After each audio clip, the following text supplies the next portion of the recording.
And as people trickle in, we can move on to business that requires a quorum, but we can still have the presentations and discussion.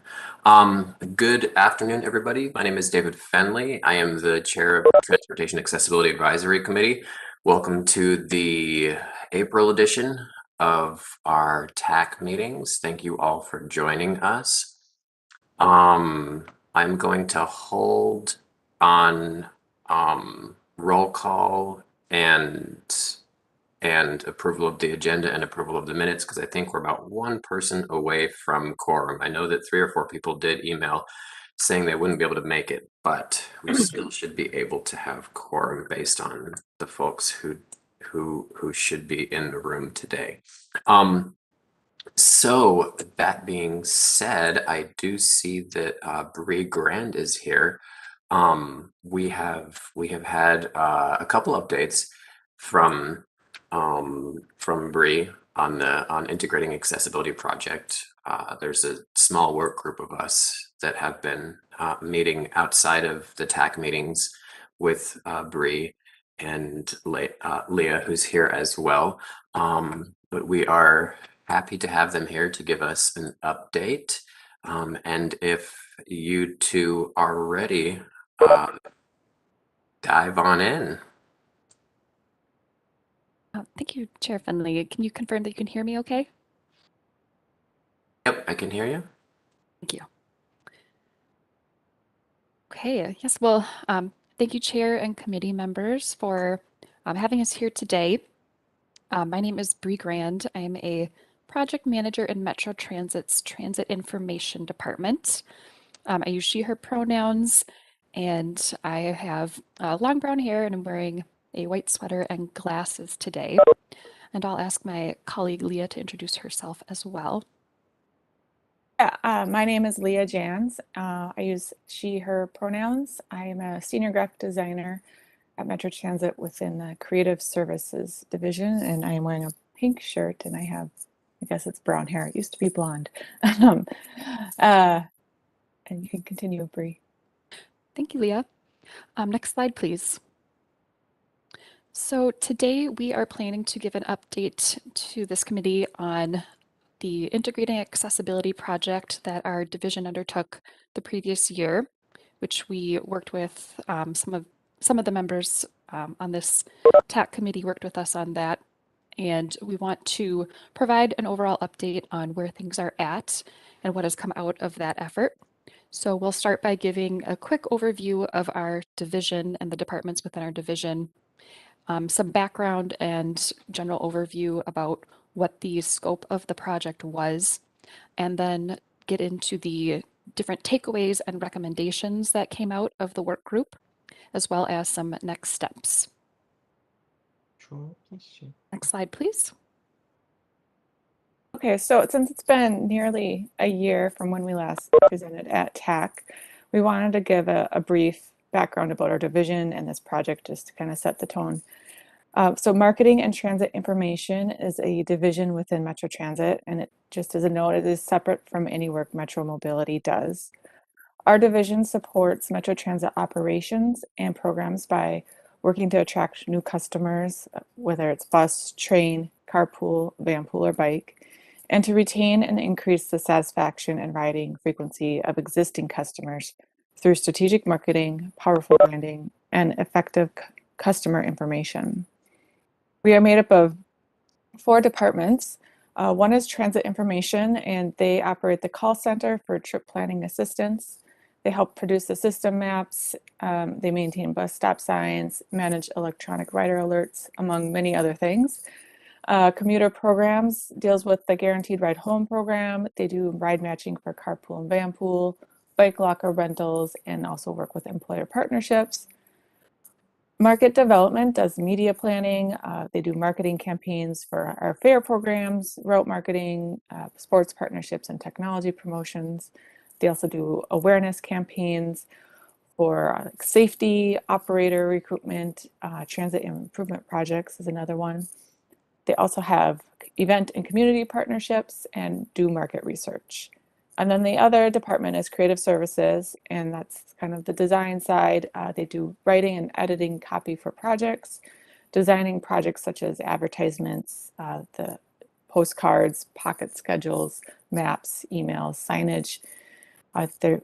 We also do photography and videography.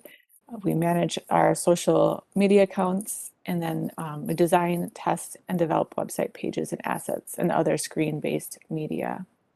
Next slide. So this project began with an internal work group in our division focused on equity and inclusion back in September 2020. After collecting ideas that would help our division more thoroughly integrate equity into our work, this group presented 6 project recommendations in December of 2020 to the marketing director. So this project, integrating accessibility, was one of those 6 projects. Next slide. So this project identified the need to ensure the work of our division serves customers who have physical, sensory, and cognitive disabilities. Our scope was limited to our division's work, so all the things that I just outlined within Metro Transit and not, excuse me, Metro Mobility. We wanted to identify the gaps and determine best practices and opportunities. The benefits of doing this project would ultimately be the customers receiving the information they need in a manner that they can understand. Our goal for this project was that our division would have clear and actionable accessibility goals and then can track progress toward meeting them. Next slide. So we formed a working group with 3 TAC members, and we'd like to thank them all. Claudia, Trevor, and Heidi were our 3 members, and we greatly appreciate their time and feedback in this project. We held a series of sessions with them in 2021 to review our division's tools and services, and it gave us time to discuss and explore those gaps and what opportunities we had to explore. And now Bree is going to go over those recommendations that we uncovered. Thank you, Leah. Next slide, please. So out of those sessions came some great feedback, and a number of themes in particular came to light, most specifically related to communications methods and tactics of our division, as well as accessibility of information that our division provides on vehicles and at stops. So some of the general takeaways related to our communication methods and tactics included the idea that some marketing messages have not been targeted to customers with disabilities, such as information for half-price fares that we had last year. The representation of the disability community in marketing materials is significantly lacking. And transit tools that we support are not intuitive for all abilities and are not as well known as an option to help people with their trips. Next slide, please. Regarding some takeaways that came out of discussion about accessibility of information that our division provides on vehicles and at stops, one of the things that was noted is that customers often rely on the audio announcements when they are at a platform or on a bus, in particular on a bus, to know when to exit. And there's concern that these are not always consistent, and we could use some enhancements to ensure consistency. Accessibility at stops is also critical for customers with disabilities, and many encounter situations where the accessibility can be improved, but customers do not have a way to easily support or report these issues, and there's a need for better reporting and tracking. Additionally, we discussed that navigating to alternate stops when an unexpected closure occurs is very challenging, and the information provided for that can also be inconsistent. Next slide, please. So from these takeaways, our work group discussed some proposed recommendations for making improvements. So as far as making improvements to communications methods and tactics for our division, one of the items was a desire to create communication guidelines and templates for our communication and marketing plans so that they're more consistent, reflect information that is important for customers with accessibility challenges, etc. We also want to partner with community organizations that advocate for customers with disabilities. Recruit individuals to be in Writers Club, which is a group that was formed with that allows customers to provide more feedback on various new initiatives that our division and that Metro Transit is undertaking. And we want to ensure that there is good representation for customers' disabilities as part of that group.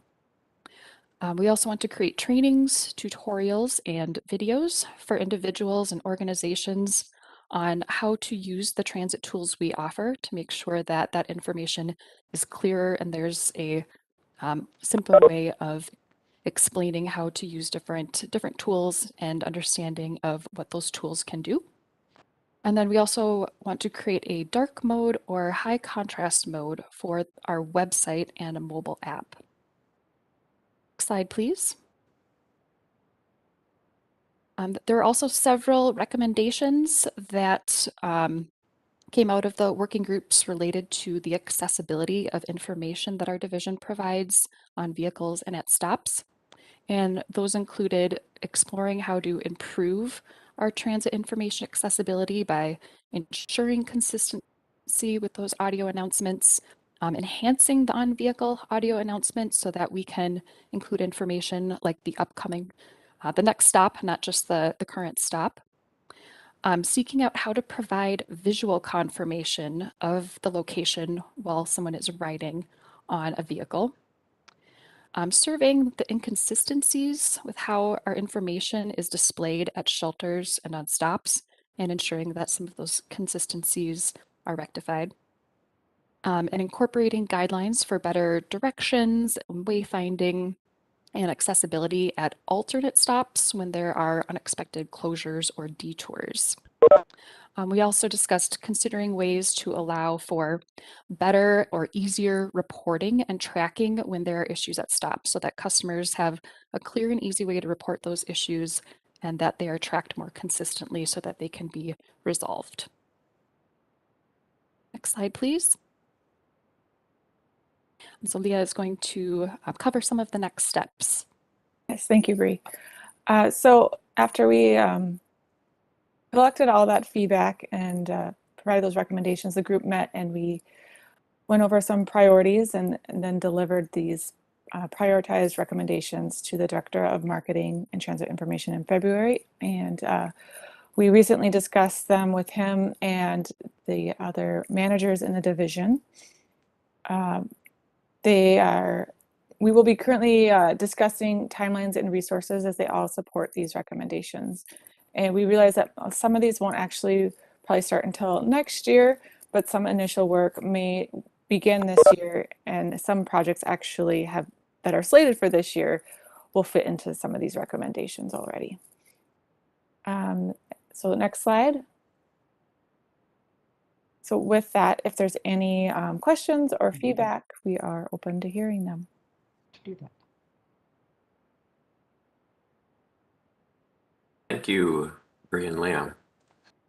That was a very good synopsis of what y'all have been working on with us for the past almost a year and a half now. Does anybody have any questions, comments? I see that we just reached quorum, so we can come back to roll call after this discussion. But does anybody want more clarification on things, additions to what the work group came up with?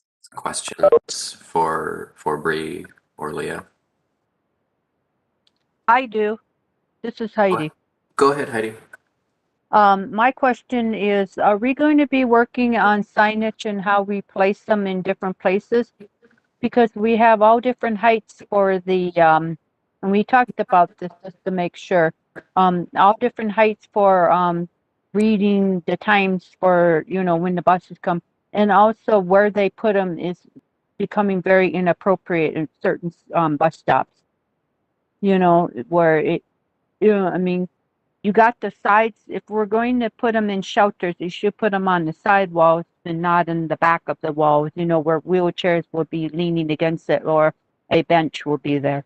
So I'm hoping that marketing, when they come up with new advertising or new signs, you know, or new ideas on how to do our, you know, when our buses are coming, they put them in appropriate locations, you know, that everybody can be a part of the experience of taking the bus or the train. Because you know, you got all these different types of shelters and different ideas. You need a spot where everybody can get to it and it's safe and not dangerous. I've noticed that that's becoming a trend where it's not safe, you know, and it's too high or too low or not right. So it's something to think about. Thank you. This is Bree. I can address that. Thank you, Heidi. Yes, as one of the recommendations was to better audit and survey what inconsistencies exist in how our signage is displayed. And so we definitely want to take a look at that so that we can reduce inconsistencies and make sure that it's accessible for everyone. Yeah, and also with the advertising, because sometimes you put the advertising where the bus schedule should be because it seems more appropriate, you know? So just keep that in mind. Thank you. Thank you.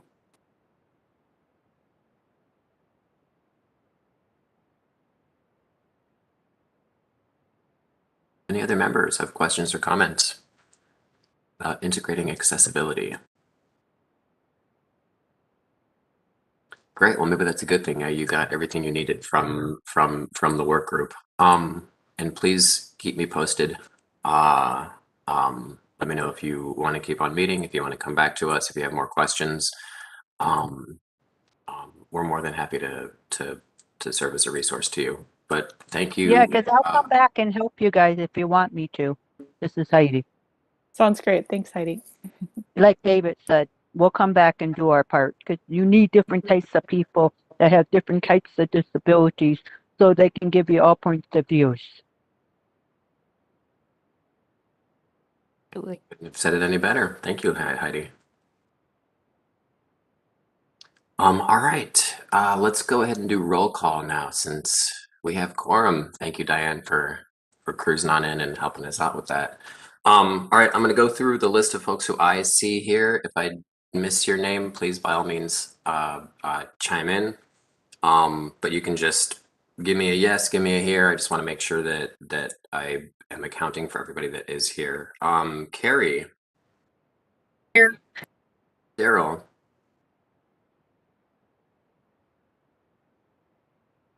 I think Daryl was kind of going in and out. You can give me a thumbs up or a yes whenever you get a chance, Daryl. Eric.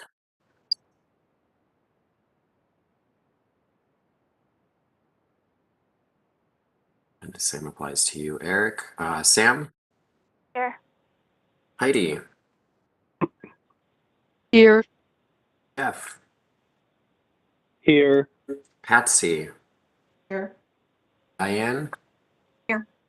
Awesome. Myself, I am here too. Eric, if you can hear me now, Eric Henderson's here. Gotcha. New computer. Thank you very much. And coming back to Daryl, are you here? Maybe having some technology issues. I see. That's fine. We can come back. I see that he's here. Did I miss anybody?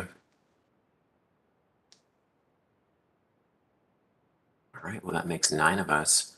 Hopefully Daryl is still here. All right, let's move on to approval of the agenda. I would entertain a motion to approve the agenda unless anybody has any changes with it. I'll move to approve. Was that Eric that moved to approve? And I got Daryl's thumbs up. Thank you, Daryl. Second. All right, so Eric moved, Sam second. Thank you both. I'll just go through the roll again. Yes, if you approve, no, if you don't, you can always abstain. Carrie? Yes. Daryl? Got your thumbs up. Thank you. Eric? Yes. Sam? Yes. Heidi? Yes. Jeff, Yes. Patsy, Diane, Yes. and myself. I give it a thumbs up too. Thank you all very much. Let's move on to the minutes from last month. Did anybody have any questions or concerns or changes to the minutes for last month? If not, I would entertain a motion to approve. Move to approve the minutes. Thank you, Sam. Second, Jeff. Jeff seconds. All right, let's go through the roll call again. Carrie, Yes. thank you. Daryl, I'm not getting audio on you, Daryl. It says you're unmuted, I think, but nope, now you're muted.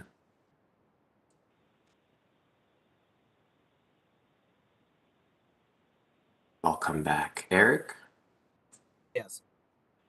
Sam, Yes. Heidi, Yes. Jeff, Yes. Patsy,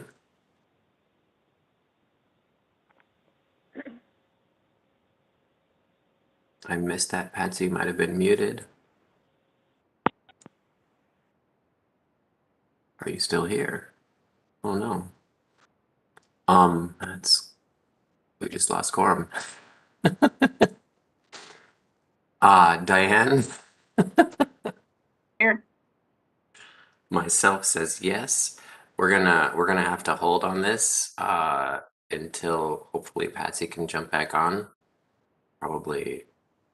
Andy, go ahead.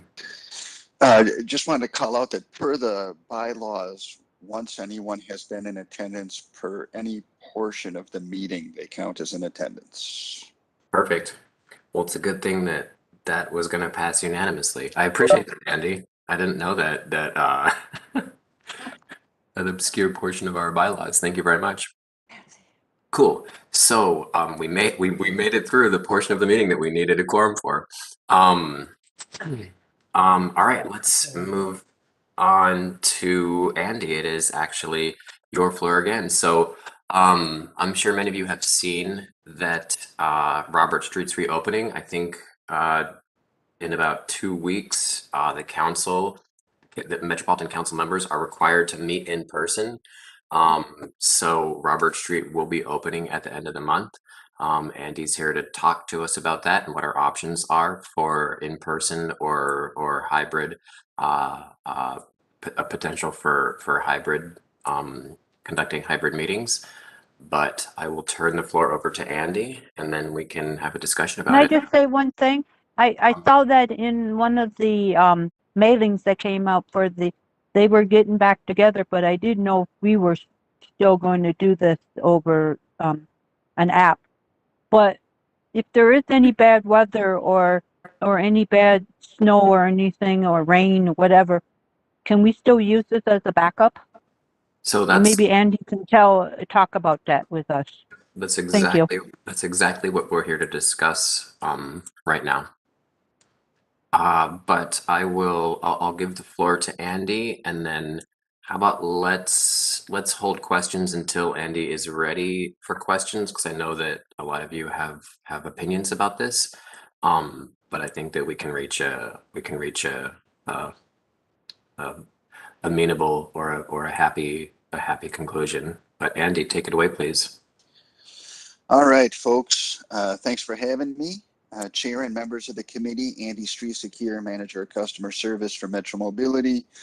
As Chair Fenley pointed out, Robert Street and other council facilities are reopening on the 18th for workers who have been working remotely and are reopening to the public on the 25th. On the 25th and thereafter, all council meetings are back subject to public meeting law, which means that all participants who are not members of the public are required to attend in person or have their whereabouts, if they're attending remotely, posted in advance and have those whereabouts open to the public. We did have legal check to see whether or not it is still the case that TAC is subject to the public meeting law, and it is.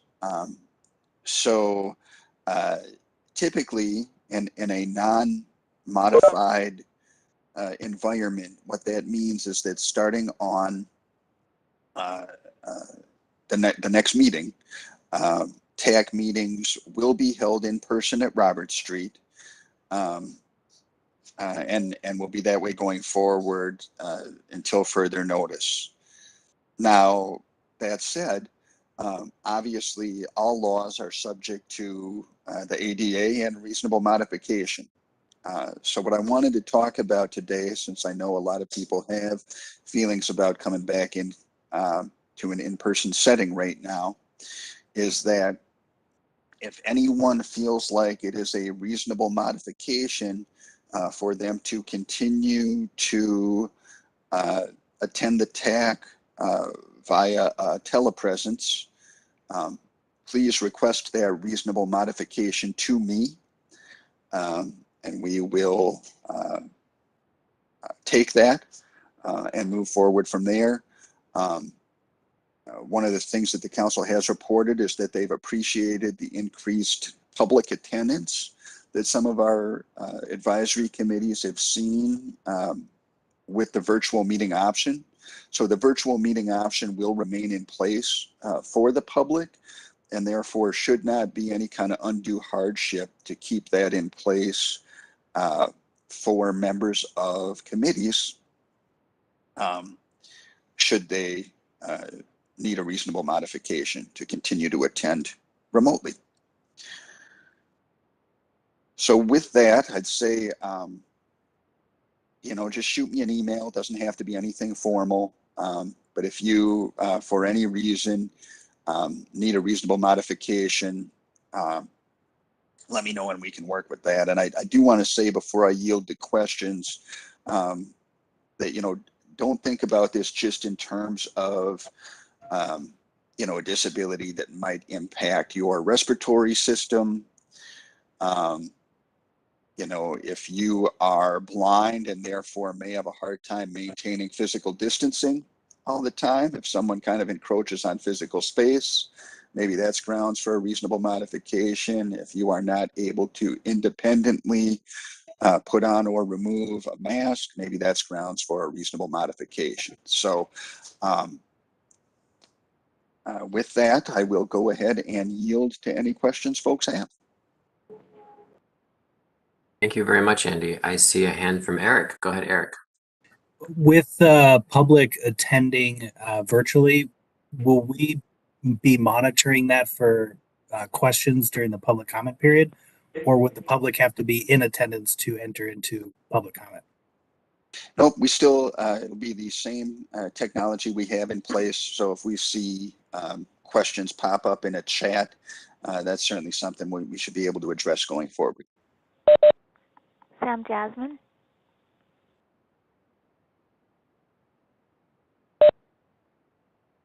Sorry, I was muted. Let's go to Heidi and then Sam. Go ahead, Heidi.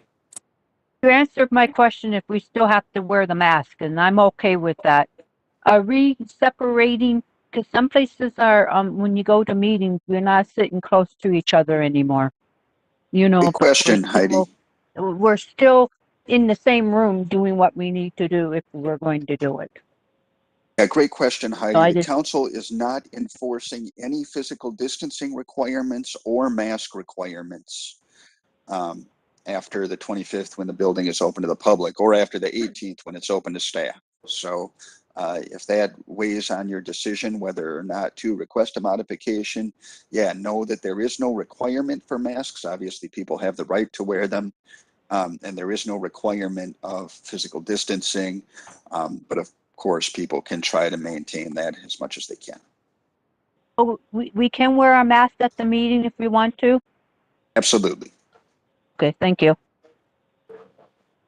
Andy, this is Jeff Dane. Just to follow up on what Heidi said about masks. are they recommending people wear masks, or is that just not part of the overall recommendation in terms of what the Met Council's doing? Because I'm on a couple other boards where they're recommending people wear masks, but it's optional. Yeah, the council has not taken a formal stance to recommend ongoing mask usage. Okay. It's I have another do question, we- but Sam, So do we need Before- to do that? Heidi, please wait. So let's just wait for acknowledgement from the chair before we ask a question, please. Even if it's a follow-up, I just want to make sure that folks get to have their voice. Jeff, was that a follow-up on the masking question that you had? yeah, that was a follow-up. So I have another question, but Sam was ahead of me, I think, or Jasmine. I don't know who, because I can't see. I'm on the phone. So That's okay. Let's go to Sam, and then we'll go back to Jeff, and then I'm sorry. Let's go to Sam. Sam Hi, next. Andy. Yes, I had a couple questions. So if we want to request a accommodation, then that means what I think I heard you said is that Metromobility must, or the TAC must know our location of where we're attending the meeting. And does this mean that you, that the public has to know too? That, and if so, where do you post that? Yeah, good question, Sam. What I would say the reasonable modification is here for folks with disabilities is that your disability makes it an unreasonable expectation for you to attend a meeting publicly at this time. And it is also unreasonable for you to post that public setting and make it available to the public. Anybody right now can attend remotely if they post it ahead of time and make it open to the public. But if you're staying home because you're still concerned about the pandemic, or you have folks in your home or you yourself who are not able to get vaccinated or otherwise at risk, it doesn't make a lot of sense for you to be making your home open to the public under the terms of open meeting law. So I think the reasonable modification here would be to allow for ongoing remote attendance without the requirement that your location, your physical location, be posted to the public or open to the public. Thank you. Do you have another question, Sam? Yes, I do. So who approves that? I can approve that. Okay, that's it. Thank you. And then I saw Carrie. Did I see your hand up, Carrie, or did you? Yes, you did. Yes, you did. First, I want to reiterate a thank you to Andy for the information about the bus stops closing, because I was really confused.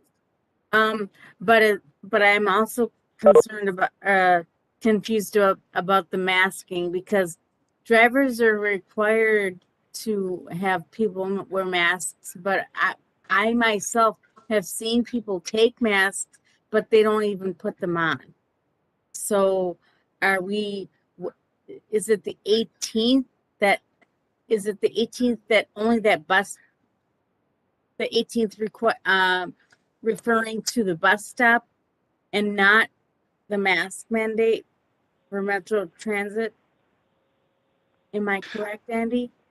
Two different things we're talking about here. We're talking about the opening of Robert Street and other council facilities, again, to the public for in-person meetings, starting on the 25th. Separately, but coincidentally with the same date as staff return, I think on April 18th, the current executive order requiring that masks be worn on public transit is also set to end. So if that were to not get extended, the mask requirement would also end on the 18th. Okay, thanks for that clarification. I'll go to Jeff. Did you have another question? yeah, I do have a question, Andy, on the open meeting law. In terms of an ongoing situation, ADA or disability, I know under the open meeting law that if you have a medical condition, say you have cancer, you have to get doctor's approval, and then there's a specified period of time that you can attend the meeting via Zoom or via some other mechanism. So is that, I mean, the ongoing thing, has that been a change in the law, or I'm just trying to understand that, because that's different than what I had heard about the open meeting law.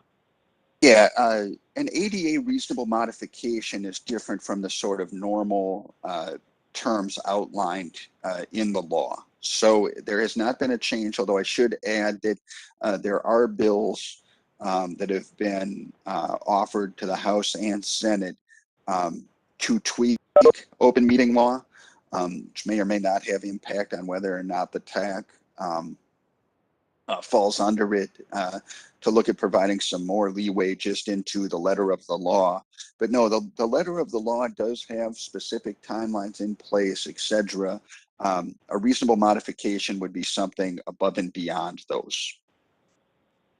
Okay, thank you. That's a good clarification.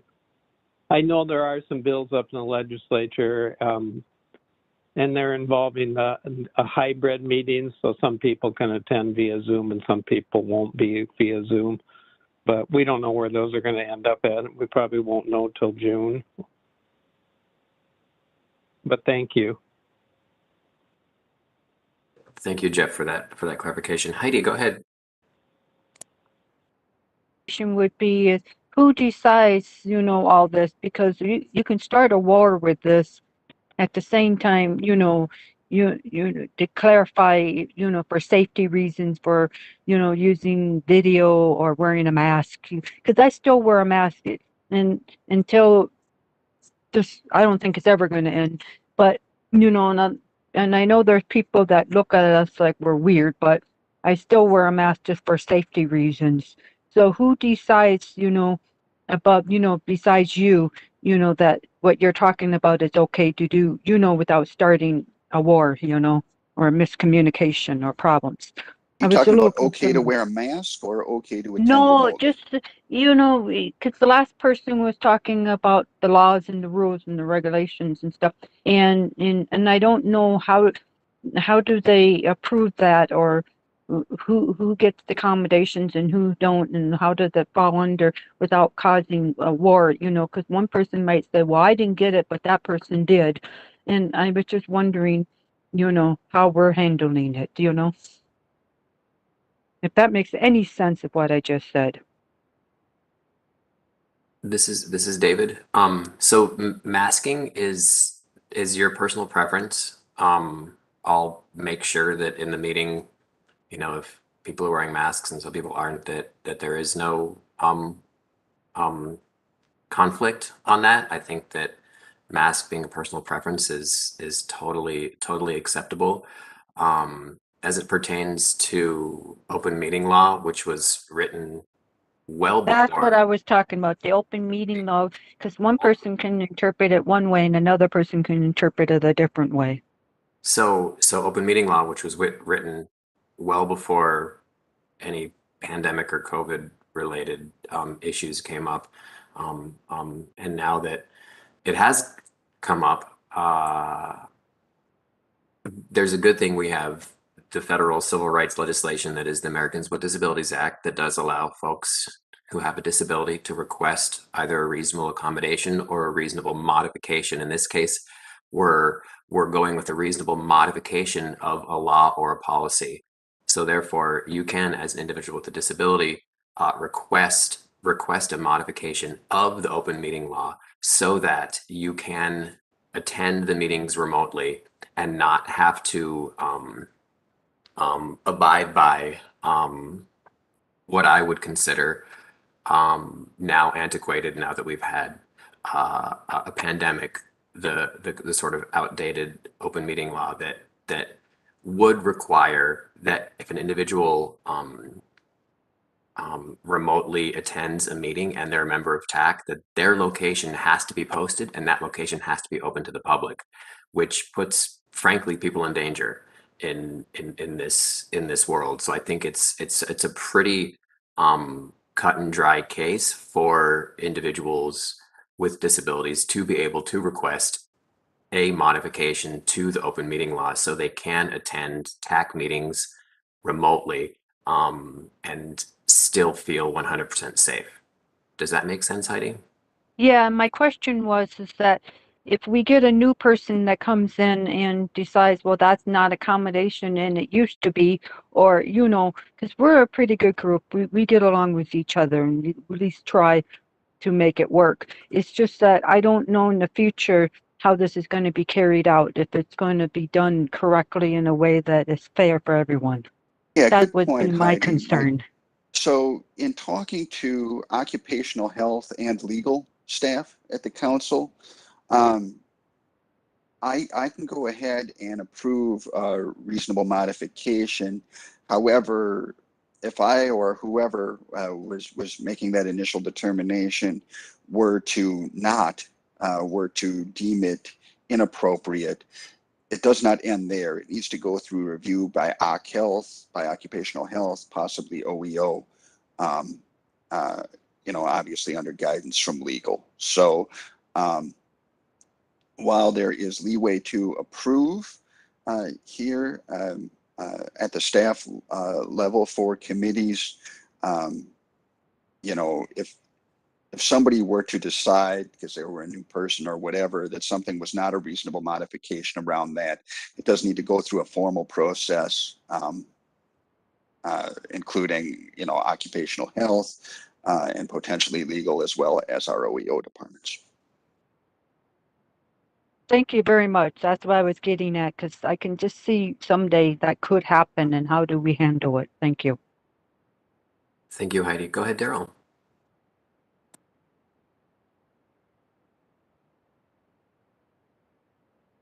And we still can't hear you. I think you might have some mic difficulties going on.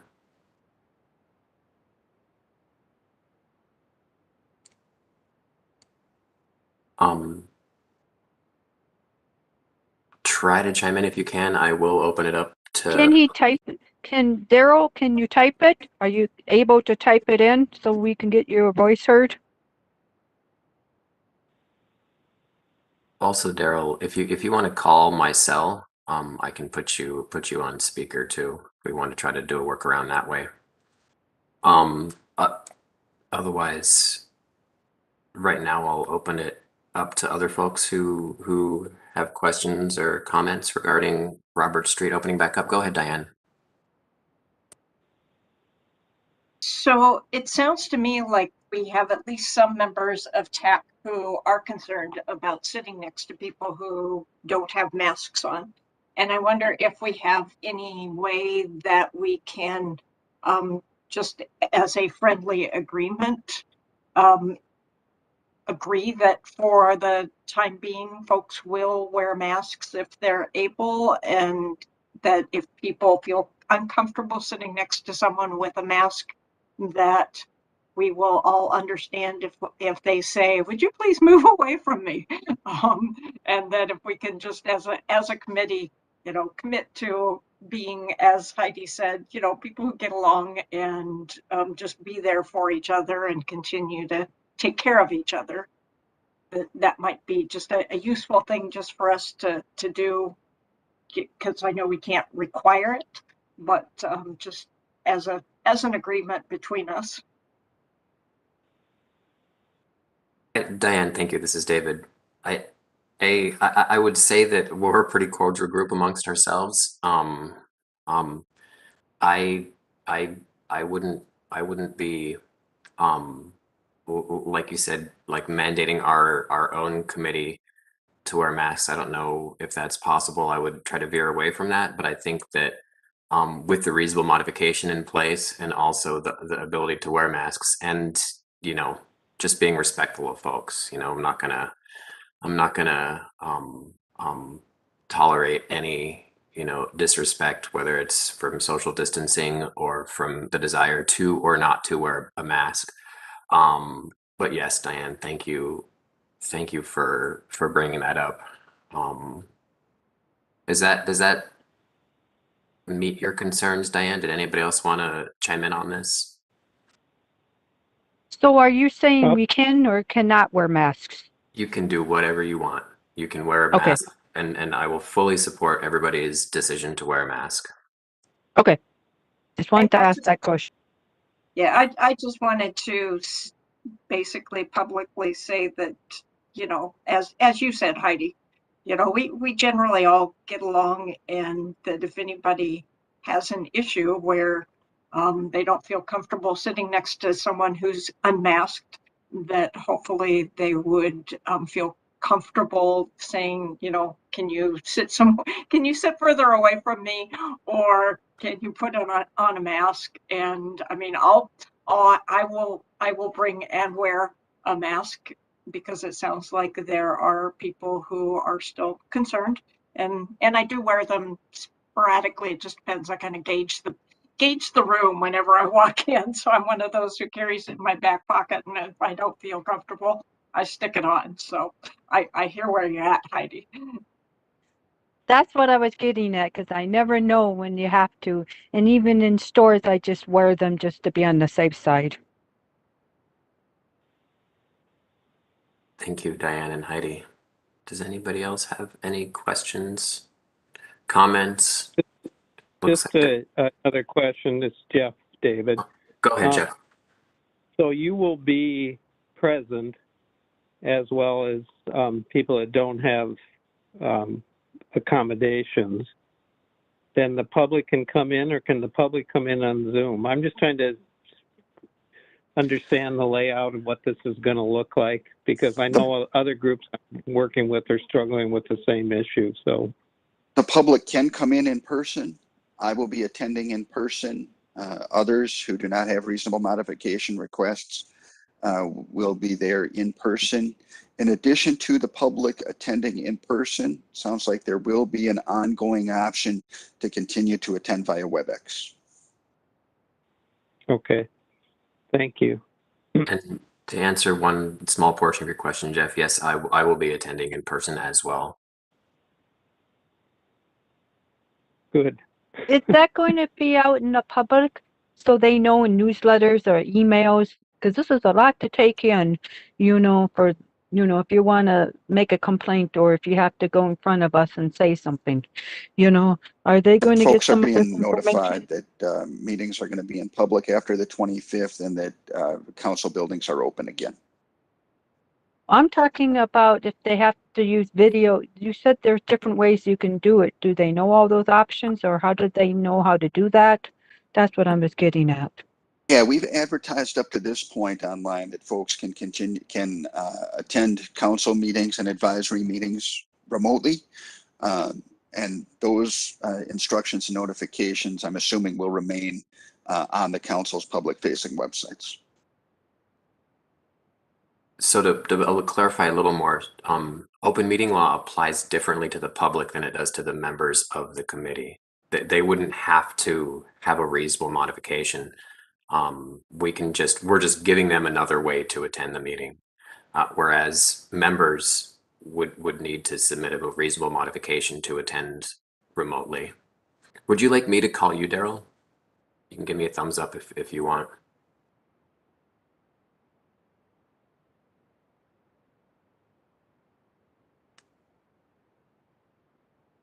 All right, so I'm getting a text from Daryl, and I can call you, Daryl, if you want. I can call you and put you on speaker, and you can just go through my microphone. So Daryl's question is, if somebody has a reasonable accommodation or an ADA accommodation, will they be given full privileges to vote and participate in committee functions and duties of? Yes. Thank you, Andy. I was going to say the same thing. Yeah. There might be some technology issues that need to be worked out, but what's nice about the room is each person is mic'd. And I think there's a camera in the room, if memory serves me correctly. But I don't know, Andy, if you can speak to technology or if that's happening later, because I have been made aware that hybrid meetings have unique in terms of accessibility, unique accessibility concerns. as it pertains to people being able to participate the same way they do either when it's fully online or fully in person. And if you don't know the answer, Andy, that's fine, because I'm sure that the Met Council is installing new technology because of this. Yeah, we're fully mic'd. We do have cameras. So yeah, I think that room and every council meeting room that is currently equipped with video conferencing equipment will be able to use WebEx and Teams. You know, and then the council chambers, obviously being sort of the nerve center, has some additional bells and whistles that might prove useful from an accommodation standpoint, including what you raised, that each individual seat at the table is mic'd.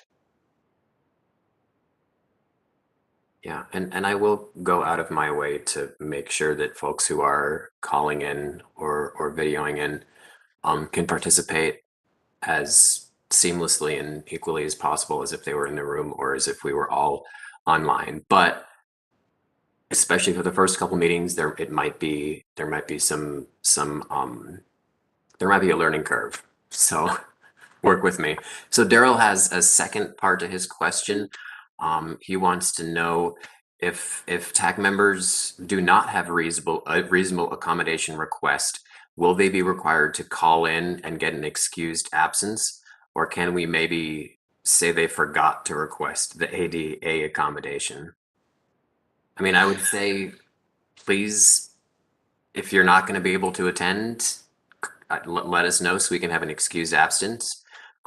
If you do need to attend remotely, please submit that ADA reasonable accommodation request. I don't think it's a meeting by meeting basis. I think once you have it in, you are good. I got the thumbs up from Andy. So to members who are submitting reasonable modification requests, I would say do that. So we don't run into excuse absences or potential legal issues. You know, I do want to point out here too that it's not an all or nothing thing here. You know, there are all sorts of ways that either a person's disability might fluctuate or their functional abilities might fluctuate based on access to a variety of assistive elements. You know, I know folks who are awfully independent and a heck of a lot quicker than me at getting around, who are totally blind and use a service animal, might be able to maintain physical distancing with that service animal. But if the service animal has a vet appointment that happens to overlap with the TAC, you know, maybe it doesn't make sense for them to be coming in that day. You know, if somebody does have a respiratory condition, that doesn't mean that they've got it all day, every day. But if there's days that they're feeling particularly vulnerable or having difficulty with moving, you know, then it would be appropriate to stay home because of your disability. So this is not an all or nothing thing where you have to decide whether you ever want to come back in person again. Just let me know if you'd like to be allowed to attend remotely and still participate as a full member. Thank you, Andy. That's really what's nice about the ADA is it is highly individualized. It does give room for differences.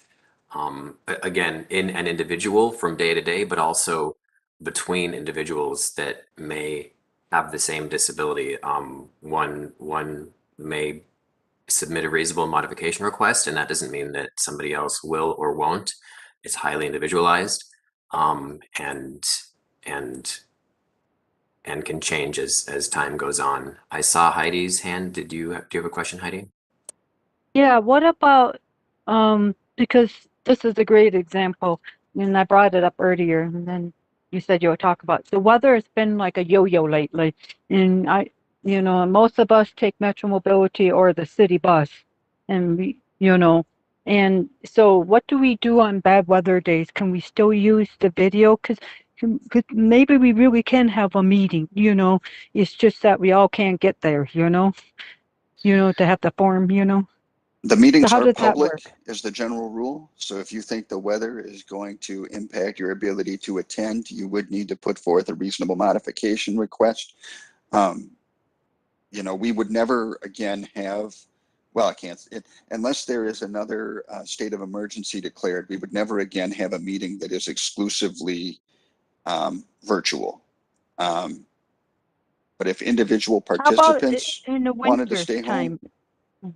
no. I'm talking like in the winter time, you know, when snow just there's Yeah, nobody on the roads, but we still can have a meeting no. virtually.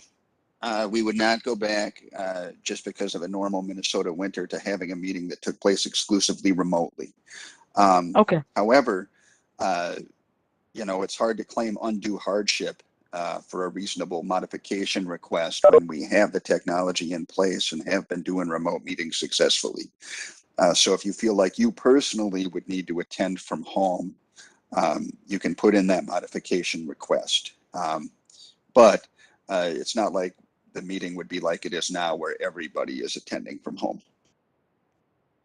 Thank you for answering my question because I just wanted to know if we were going to use that because there are times when like school gets canceled, but we don't, you know, and we have this remote thing. Can we use it or not? Do you know?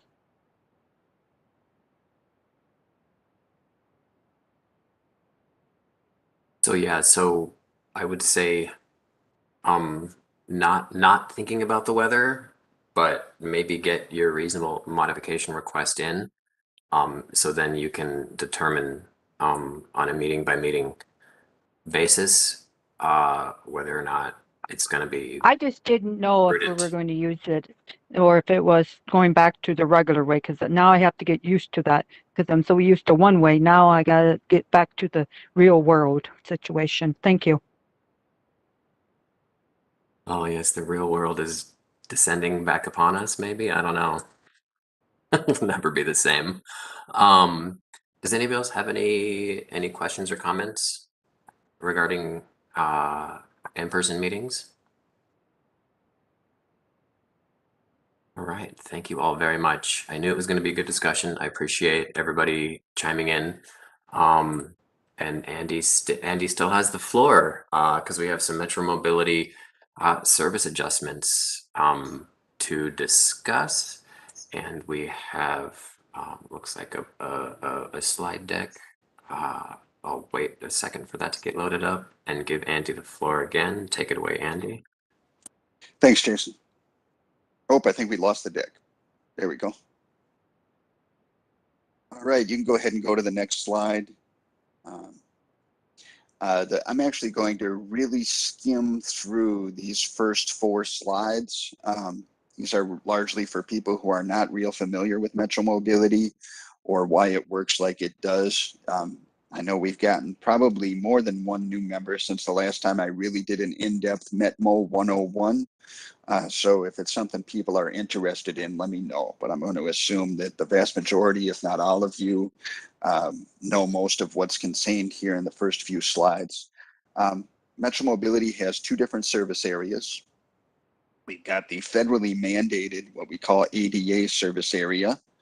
And then we have the non-ADA service area, which is state mandated. The federally mandated area is defined as just a 3/4 mile corridor along where the city bus local service is running when the local city bus service is running there. The non-ADA service area is defined by the Transportation or Transit Taxing District as it existed in 2006, plus Lakeville. The primary difference right now between the 2 different service areas is that ADA rides don't ever get put on standby, and the non-ADA rides almost always get put on standby. It is also occasionally the case if we are experiencing atypical capacity constraints that some non-ADA rides might get denied occasionally, but obviously we work to try to avoid that whenever possible, and also work to try to make sure that no particular riders get disproportionately impacted by repeated denials whenever possible. Next slide, please. This just goes on to explain a little bit more about the fact that paratransit is a complement to the fixed route service. Talks again about the service area and that we must match the hours and days of service that local fixed route is running. Go ahead and go to the next slide. This just shows a map of our current service area. And that includes both the ADA and non-ADA service area. The blue splotches are the ADA service area, where the entirety of the black outline includes our non-ADA service area. You will note, oddly, that there's a bump out there in the northern portion of Anoka proper in Ramsey, where the ADA service area actually goes out a little bit further than our non-ADA service area. And that is simply because of the 3/4 mile rule. It just so happens there's a local fixed route that bumps right up against the border of the transportation taxing district. So it triggers service within a 3/4 mile corridor of that route. You can go ahead and switch the slide again, please. All right, so Metro Mobility is looking at calibrating to fixed route, meaning that in response to some cuts of regular local fixed route, some of what is now ADA service is being proposed to go to non-ADA service. There were a few different things that our staff looked at. One, of course, was make no reductions, keep everything in place as it currently exists. Two was adopt all current cuts, but grandparent in standing orders. So if you had a standing order going into a non-ADA area, you would continue to keep that. Three was adopt the current service, but recognize only the shifts from ADA to non-ADA. So don't touch any time-related stuff. And then four was adopt 2019 era cuts and grandparent in standing orders. That's really where we ended up supporting. We recognize that from an ADA perspective, it just is a requirement from a resource allocation standpoint that our ADA service area mirror what the fixed route is doing. That's what the ADA service area is. And it's important that we keep up with that. However, it's not important that we go chasing our tails in this unprecedented time when we know that Metro Transit has done a lot of cuts related to COVID and the shifts in demand that were the result of COVID. So we don't think it makes sense to be altering our service negatively as a result of COVID-related changes, which makes us think we should really just look at 2009 era cuts and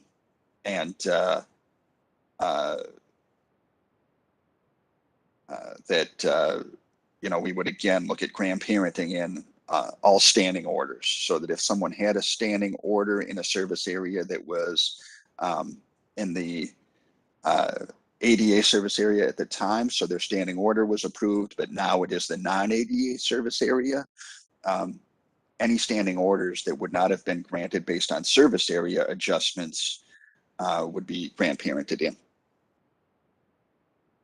Go ahead and go to the next slide, please. This map shows our service area again, but breaks it down a little bit differently. The entire kind of black outline indicates our service area as it existed last year. In February, we went live with a variety of expansions, which are those blue spots. And then these red spots are spots that under the proposed 2019 analysis would go from ADA service to non-ADA service during weekdays.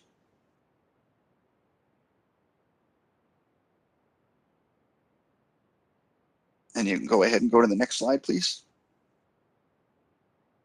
So the first thing I need to point out here, this is a slide that illustrates potential impact.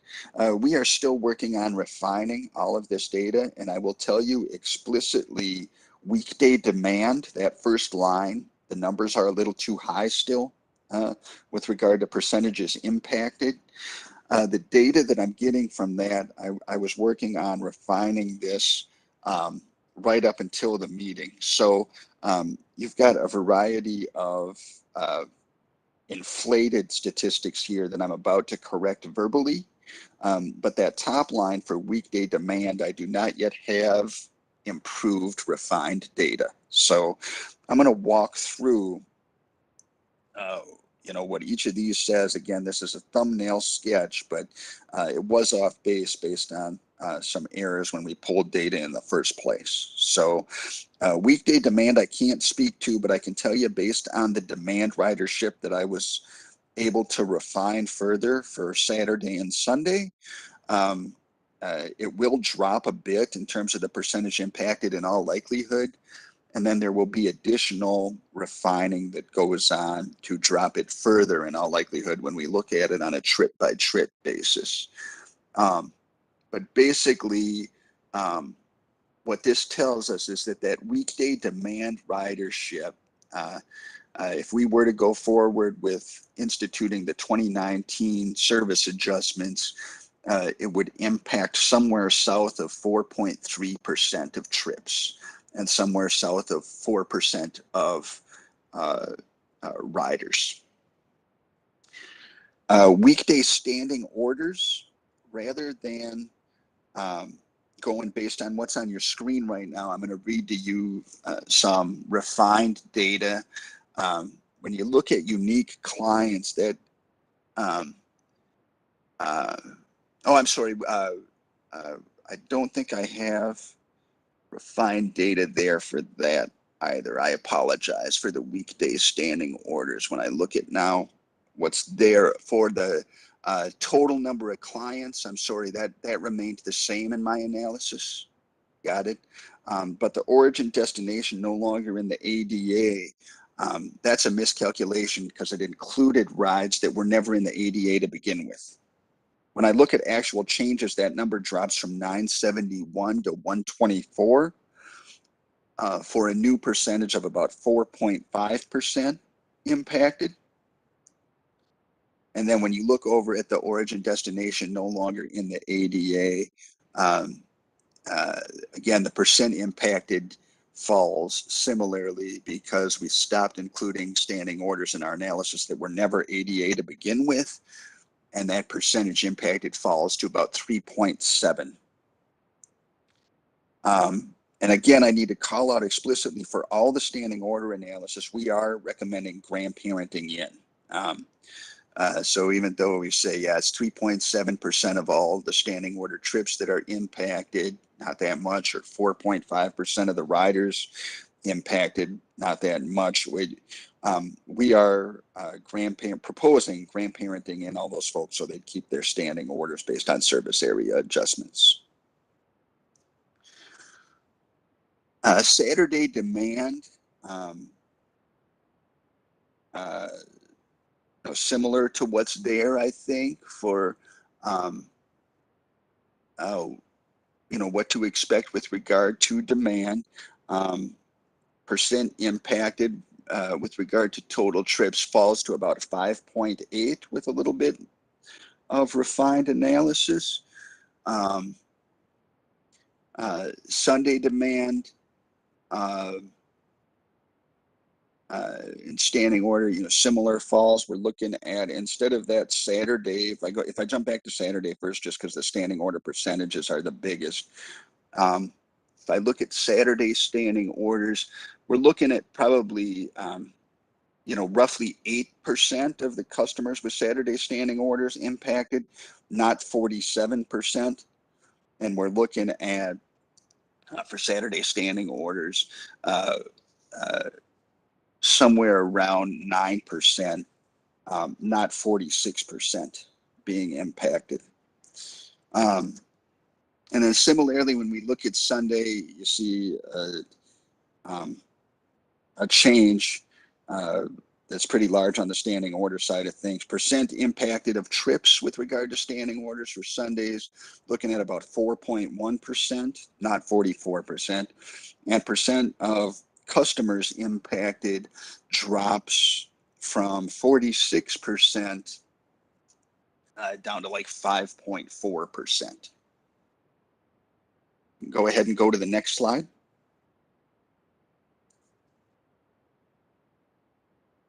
All right, so we've talked now about service area adjustments, shifting from ADA to non-ADA.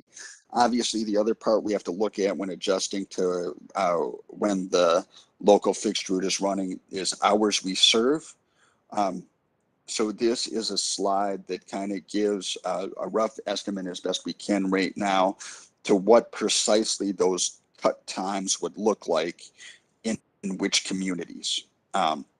So if a community is not listed here, we don't think it's going to be impacted at all.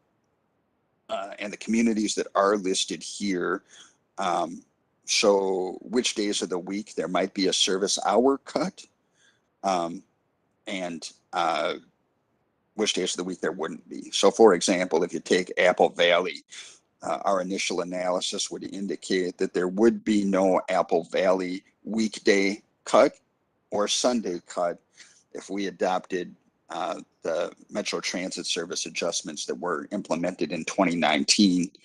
But there would be a cut in Saturday hours, and the hours that would be cut are from 3:45 a.m. to 6:30 a.m.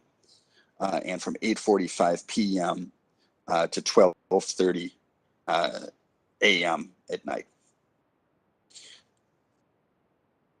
You can go ahead and go to the next slide. This gives a similar analysis of percents impacted based on hours cut. You can see that those, since we're really talking about late night hours, drastically smaller percentages. I think every category south of 1%. It is important that I should call out here that while we can grant parent in service and standing orders for service area adjustments, our hours of service themselves obviously need to reflect when the fixed route is running. So if it's just a question of whether Metro Mobility is even running or not in a given community based on when the fixed route is running, we could not grandfather in standing order or any service that's outside of our hours of operation. We can certainly offer somebody an adjusted standing order with times adjusted to meet our newer hours of operation, but we couldn't grant parents something in based on times. You can go ahead and go to the next slide. This is all subject to significant change. I'm going to lead with that.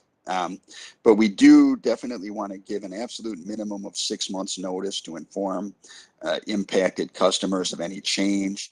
I don't think that necessarily May 2nd to 6th is going to get hit, which might push this back. We are planning on doing a newsletter story in the September newsletter, and we'll do website alerts, gov deliveries, targeted letters to every customer who, based on 2019 ridership, would have been impacted. And then if everything were to go according to the proposed plan, we'd be looking at implementation of changes sometime on the week of November 14th. You can go to the next slide, which I think is just my contact info. If folks want questions. But to Ken's point, the last meeting, we really wanted to get, this before you guys, before it went to transportation. And I'd be happy to take any questions. Andy, this is David. I have a couple questions and then I'll open it up to TAC members. So the slides are down. So I think it was about 2 slides back, the slide with the percentages that had percentage impacted that were all less than 1%. Is it fair to say that those numbers are equivalent to the red in the last map that was displayed about the service areas that are going to be turned from ADA to non-ADA?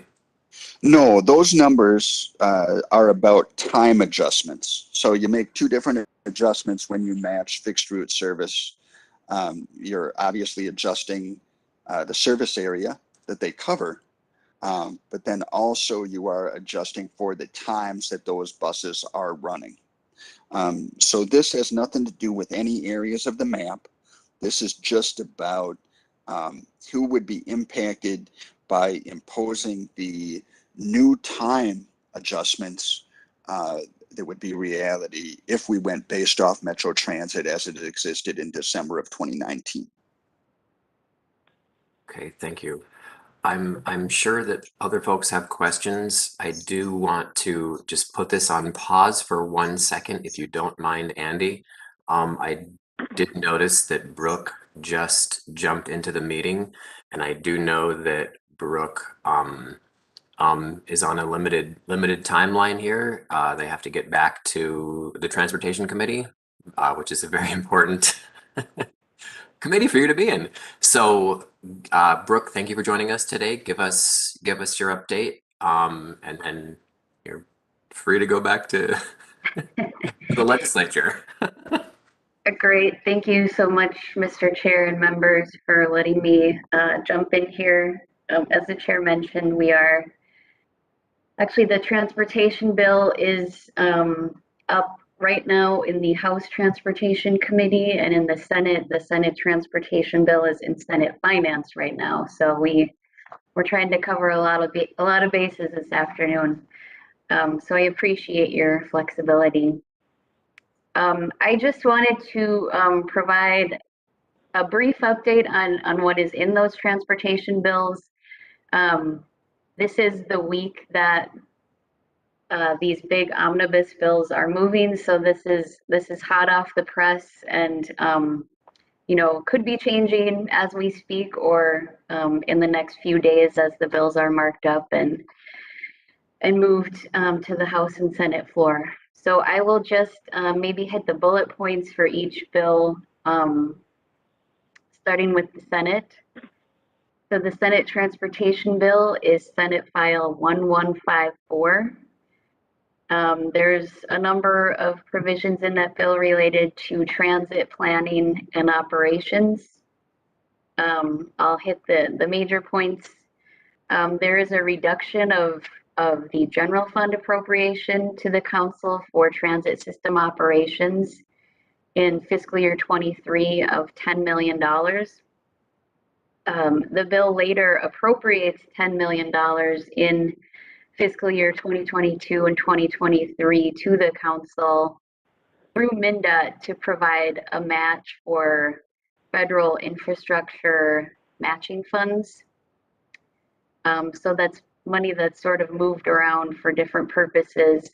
We did express a concern that reducing our general fund appropriation would set a new base moving forward into the next biennium, and a $10 million reduction would be obviously a big concern there, so we noted that for the committee.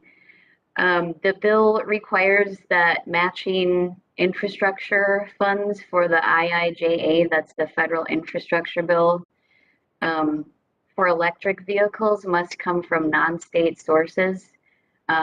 Electric buses is one of the program areas that we would be applying for, so we want to make sure that we're able to do that and use any available funds we can get from the state for for those programs. The bill requires the council to report and post on our website information on ridership and crime data. This is information we have. We can and do provide. We would just need to clarify if there was a different way that the legislature wanted us to do that. So that's something we'll be looking at moving forward as well.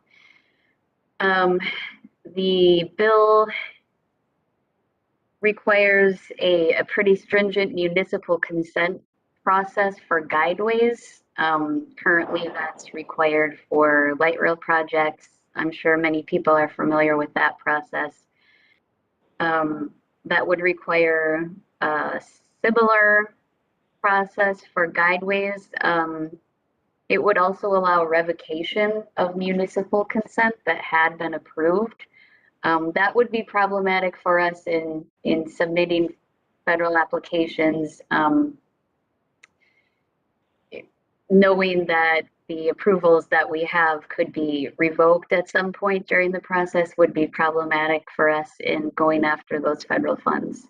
And we noted that for the committee. The Senate bill also requires a cost-benefit analysis for guideway projects. That requires a number of specific elements. We believe many of these elements are already included in the design process, in the municipal consent process, and the locally preferred alternatives process. So we are open to working through those, and where there are redundancies, working to make sure that we have a clear process there. The bill would also make host counties responsible for guideway funding, including construction, operations, and capital maintenance. And state funding would be prohibited for those purposes. And the gold line is exempted from this provision in the bill. The bill also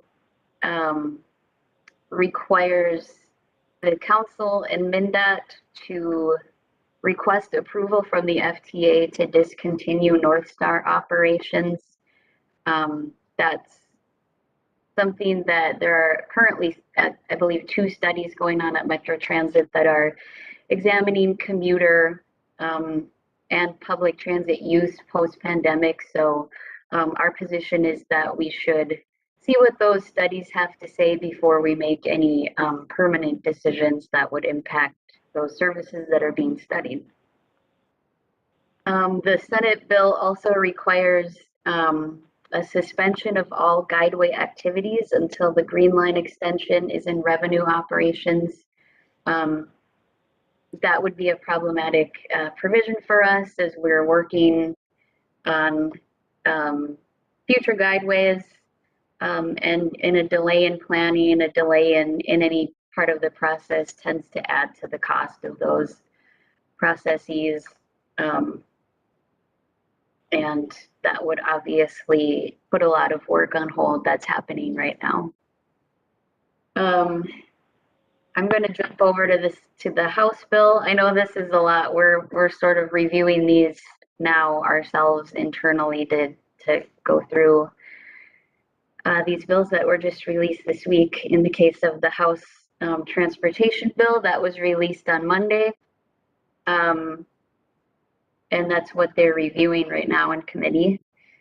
The House transportation bill would provide $20 million to the council for matching funds for federal IIJA, that's the federal infrastructure bill. It would provide matching funds for that and for our transit system.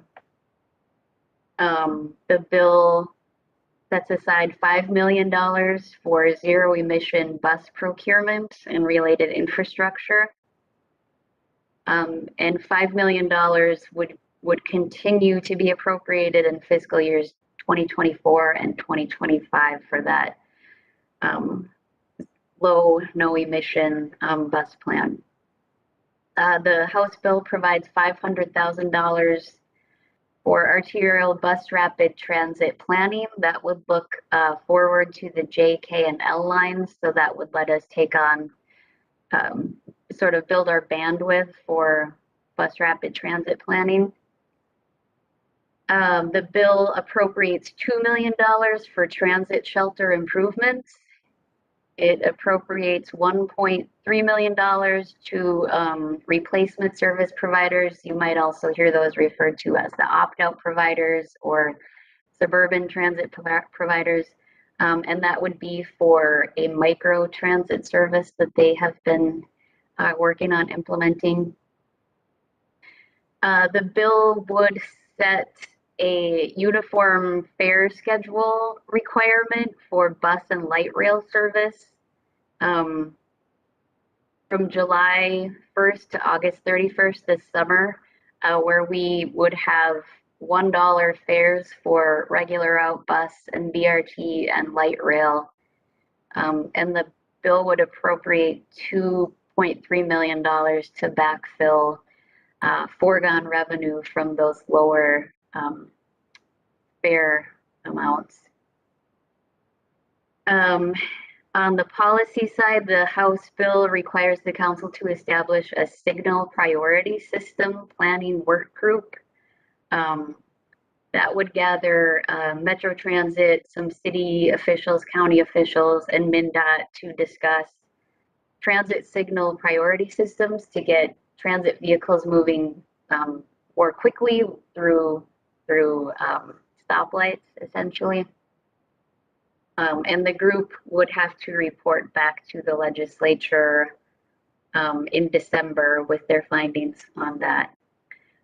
This is something that there is current dialogue happening. So our only flag on that provision would be we don't want anything that would duplicate work that's been done or is being done on that front that might slow down or change that process. The final thing I will note, included in the House bill and added to the Senate bill is a provision that would have Metro Transit consult with your committee, with the TAC, on the training that our bus drivers get to assist passengers getting on and off of the bus in circumstances where there's snow and ice. That makes some difficulty in doing that for passengers who might need assistance. So that was a lot of information that I just threw out there really quickly, but that sort of gives you a high-level overview of the House and Senate transportation proposals. You may have noticed that they're quite different. So the work of the next essentially month and a half will be trying to come to an agreement where there can be, where agreement can be found on a transportation bill. Happy to try to answer questions. I can't speak for the House or Senate with what their intentions are. And as I mentioned, the committees are still hearing these bills. So this is all subject to change. But I'm happy to try to answer questions that the committee might have today. Thank you, Brooke. This is David. Given that they are so far apart, the House and the Senate, and there's a lot of negotiation to be happening, I have a bunch of kind of wonky questions that I want to ask, but I'm not going to, given that this will all be resolved in the coming weeks as they work these differences out in conference committee. I'm pretty sure most TAC members feel the same about reducing funding and making it harder for new projects to start up. And also on the other side of that, I'm sure that most folks here would be in support of some of the money that's going into transit through the House file. But to avoid a wonky policy to discussion, I'm going to request that members don't kind of get into what could be or what might be, or where do you think people are going to go on this particular issue or topic in conference committee, especially given that we want to get you back to these committees so you can participate and hear everything you need to hear. So with that request, I will start with Heidi. Yeah, this is Heidi. Last night on the news, the North Star is going to be cutting funding, or is not going to the baseball games anymore.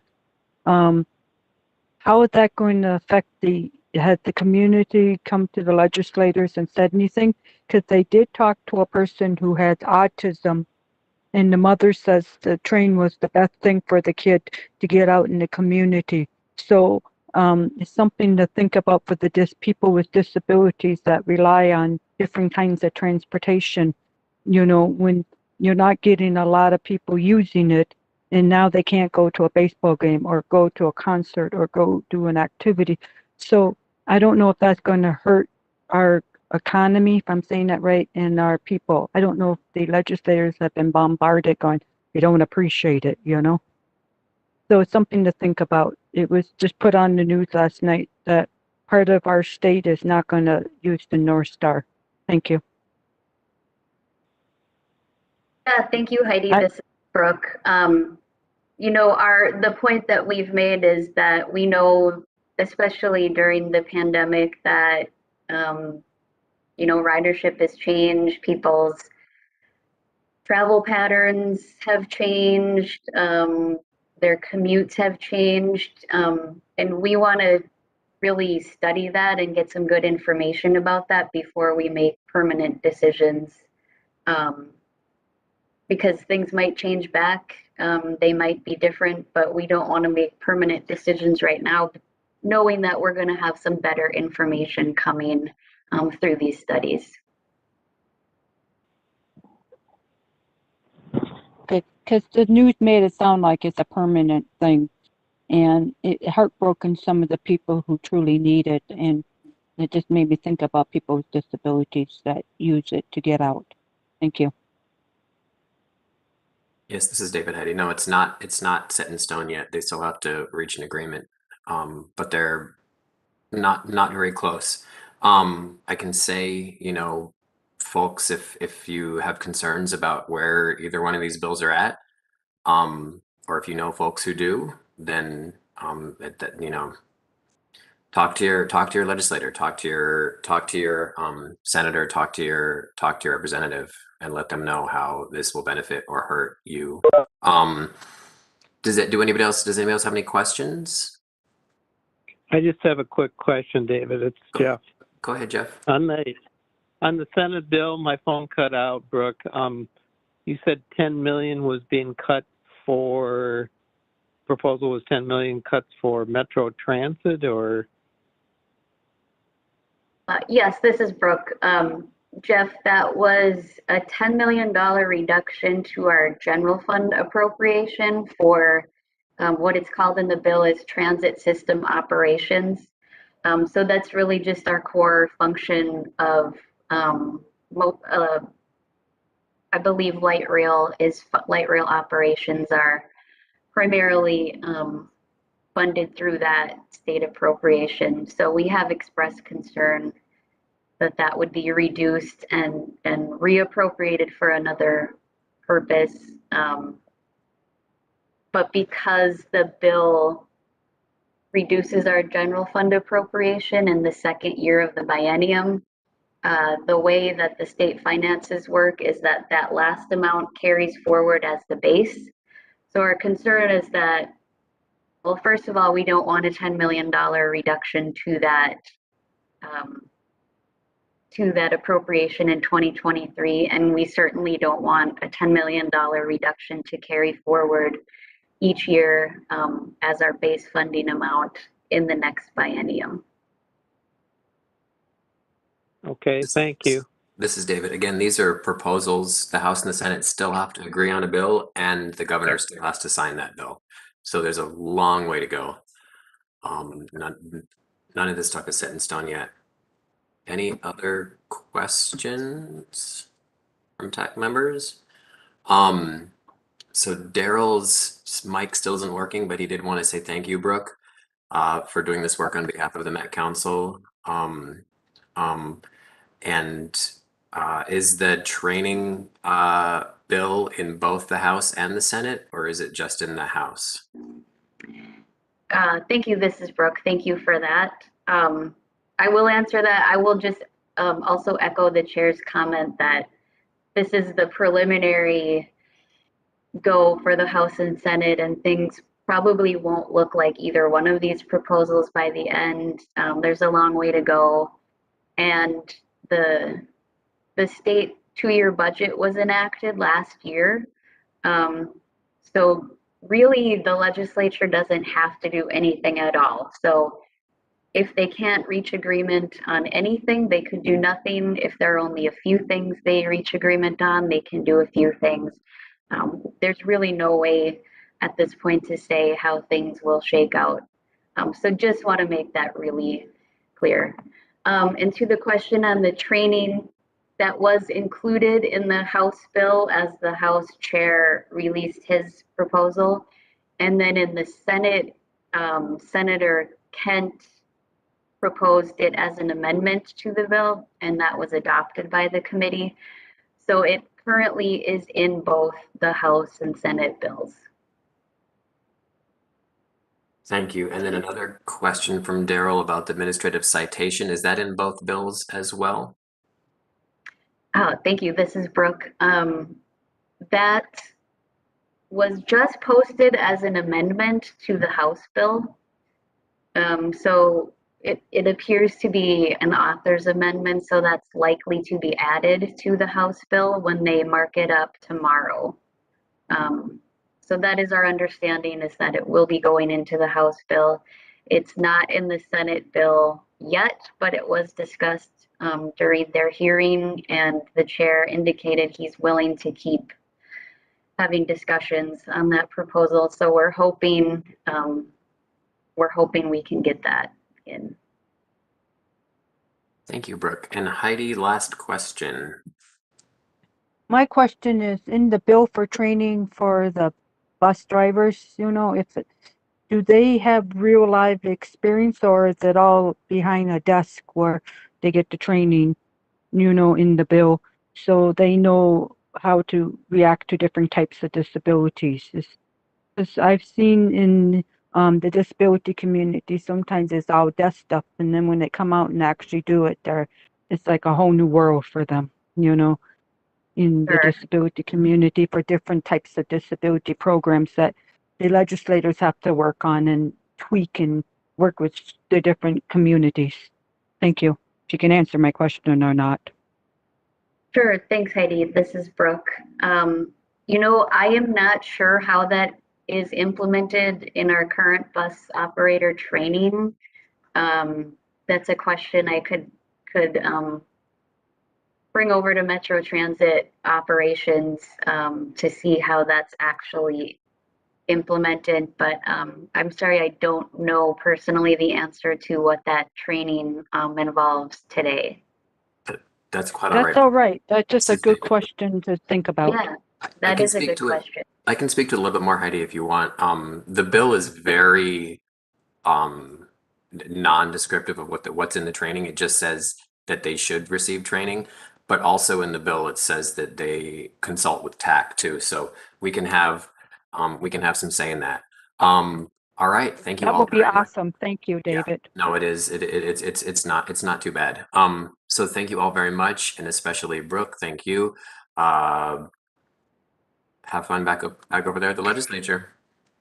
Thank you all for inviting me again, and I will be talking to you all soon. Thank you. Thank you. All right, Andy, you ready to pick up exactly where you left off? I don't know. You remember? I don't know if we can, Jason, if we can get that. Oh, you were done with the slides. That's right, you were done with the slides. We were just moving into questions for Andy. Does everybody remember all their questions they had for Andy about the reduction in the service areas, which seems I have fairly, questions. which seems fairly minimal. Andy, you can correct me if I'm wrong, but it seems like it's not going to impact a lot of folks. But I will start with Sam and then go to Heidi and then Carrie. Go ahead, Sam. Thank you, Chair. Hi, Andy. I just had a couple questions, and the first one is I know Plymouth had some changes to their fixed route express buses, and I know I'm not ADA. I'm in the non-ADA. How does this change my times at all? No, That's my first question. No, Sorry. good question, Sam. Express buses are something totally separate from ADA paratransit calculations. They're looking at local fixed route. So express service exists beyond that, and any changes to fixed route will not change times or service areas. I don't know if there was any changes in my fixed route thing at Plymouth, though, because I haven't been doing it because of the pandemic. So but you have your little chart there, right? So there's no changes in the time in Plymouth then, right? That's what I'm understanding. You know, looking at the map and trying to eyeball it, I don't really see anything here. Let's see here, more the Minnetonka south of there. Andy, this is David. We're kind of Yep. short on time. I want to, can we take specific questions about specific routes offline? Okay, I can do that. But my second question is, though, with these cuts, I know you said you were going to try to make sure that the customers were notified and whatnot, but I'm finding when times have changed that people have told me that they were not notified and that they, some of these times widened for them.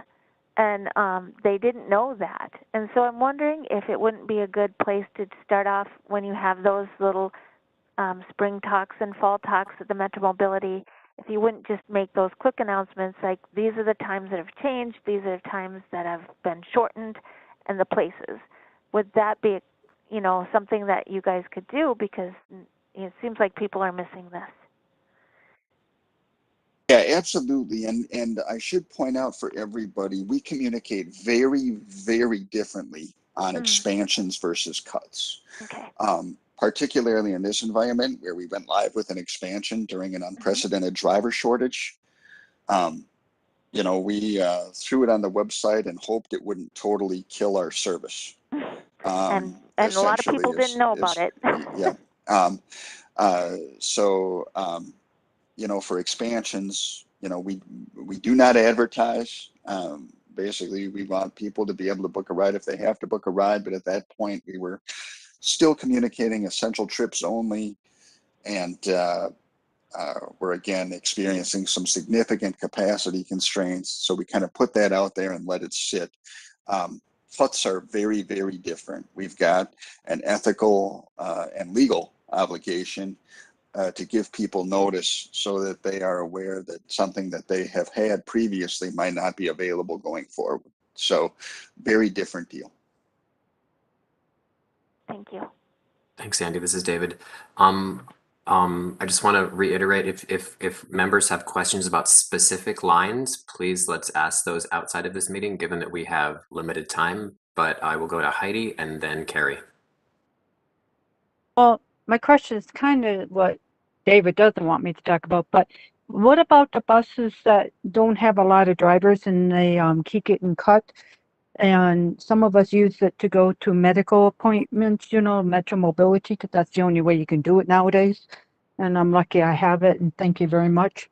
So how do we work with that? Because we get the alerts in our email boxes if you're signed up saying that this route has been cut so many times, so did that impact how you figure out your strategy because of drivers and COVID and so on? Good question. And the answer is sort of, but not exactly. If a route is pulling runs throughout the day because of intermittent driver shortages, that does not impact us. We deal with Metro Transit's scheduled service. And if they have to deviate from their scheduled service because of a driver shortage, that does not impact Metro Mobility service. But if because of ridership or driver shortage or whatever, Metro Transit pulls a fully scheduled line altogether, like the bus I used to take to work is gone. The 70 just no longer exists. And that would have a bearing on our service if we were doing an up-to-date recommendation. But again, we are not. We are suggesting that we use pre-COVID data from 2019 to inform our service adjustments. Okay, because there's some weird in and outs with the buses and Metro, and the places I go, you get tons of Metro Mobility, but it's kind of far away to get to the buses. So I was just asking if that would impact your decisions and how you do things, you know? Thank you very much. Carrie, go ahead. Yes, Andy, on slides 7, 8, and 9, I'm a little confused.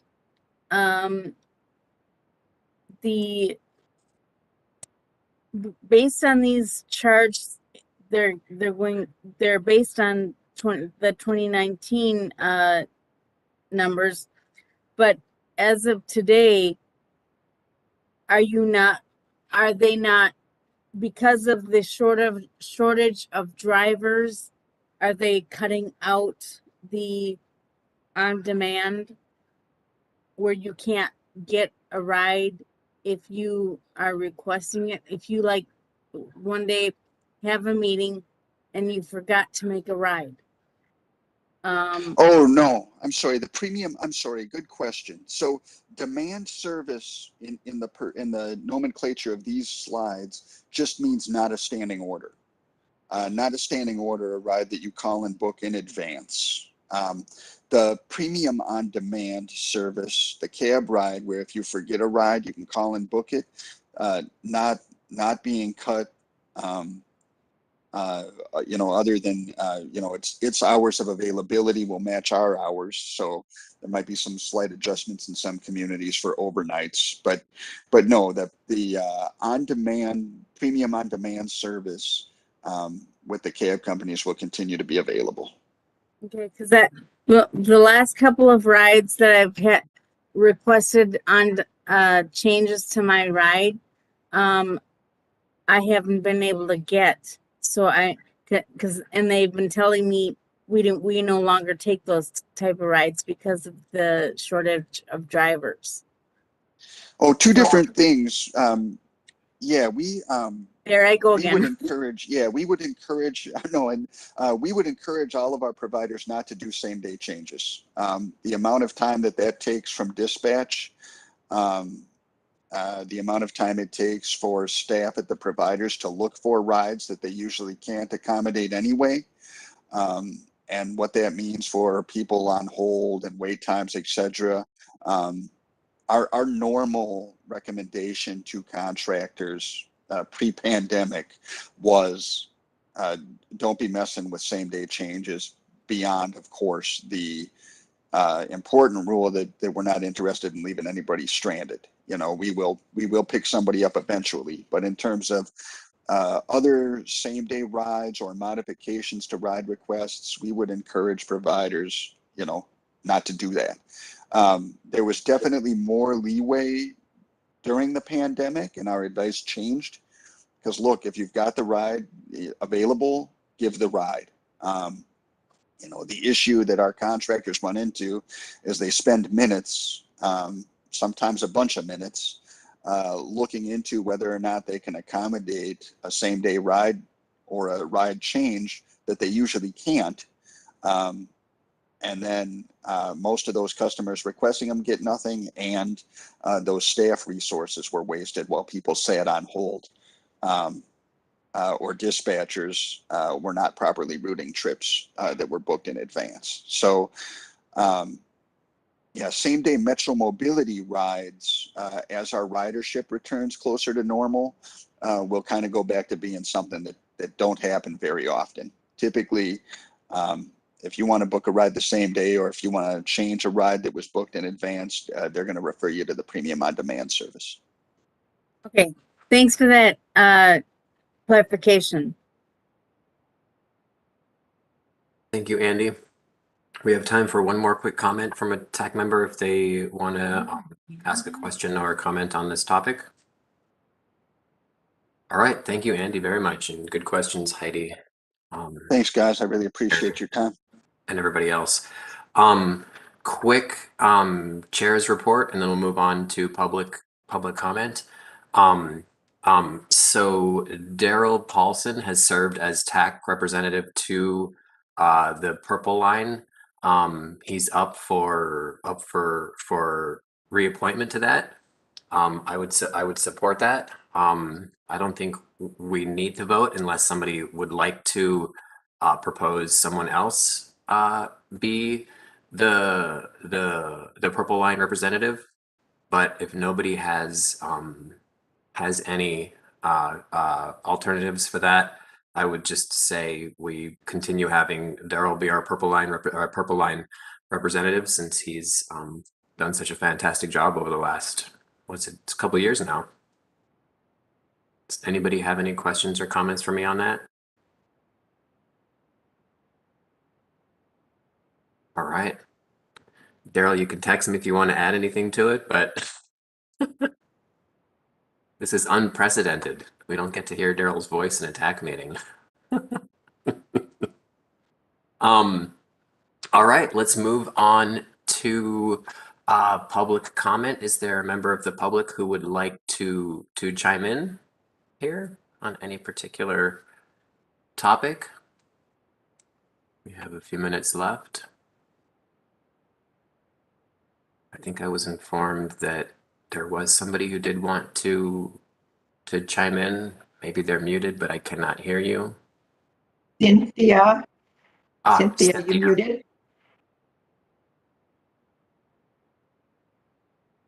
Now is your chance, Cynthia.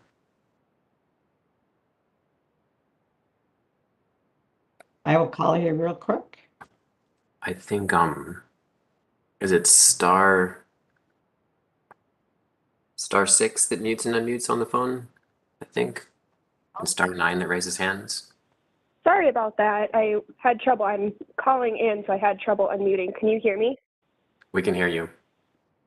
Great. Well, Patsy invited me just to give more context on the driver training bill that was included now in the Senate Transportation Omnibus Bill and in the House side. And it sounds like folks already kind of answered some questions about it, so I don't need to take up any more time unless people have some specific questions about the advocacy that went into it and that sort of thing. So did you want to make more comment on that, or everything that was discussed prior covered the bases? Do you want to explain how this came about? So typically in public comment, there's aren't questions posed to members of the public. It's just a time for members of the public to express whatever they want to express to our committee. Okay. Yeah, I can talk a little bit about the advocacy that went into it. So my name is Cynthia Kelly. I'm the Public Policy Associate with the Minnesota Brain Injury Alliance. And this legislation came about because we worked with an advocate who had fell backwards disembarking from a bus trying to make a transfer to another bus and suffered a stroke as a result and spent, I think it was about 25 days in the hospital. And she connected with us and has been working on the legislation and very passionate about the legislation, worked with Senator Torres-Ray and Senator Housley in the Senate and Representative Dabney in the House, and got the bill passed after about 5 years.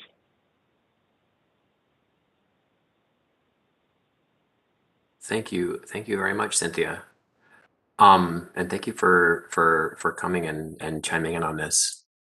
It's it's, I think, my opinion, and I'm sure that folks here feel the same way, that at any time drivers are being exposed to anything disability related, it's a good thing. All right. Other members who have comment? We have about 90 seconds, maybe less than that. But if there are members who have comment, by all means, raise your hand or just jump in here. I have one question, and I don't know if Andy knows it or if anybody knows. Do you know when we go back to, our regular meetings, is the Skyways going to be open, or do we have to bring food ahead of time to eat lunch? Considering where we're coming from, like David, you might be coming from a meeting, and I'm coming from seeing a worker. So because we used to go and we want to do this, where we're not, causing problems eating in the wrong places, and getting food, because I don't know how many Skyways will places be are open open, and shut. but I have no idea what businesses might be open. So the physical Okay. Skyways themselves are open, but I can't speak to what businesses are still there. Okay, I was just wanting to ask that question because it's one of the things that we like to do before the meeting is grab some food and make sure we're ready for the meeting and all that. And so we schedule our day around that a little. Thank you very much.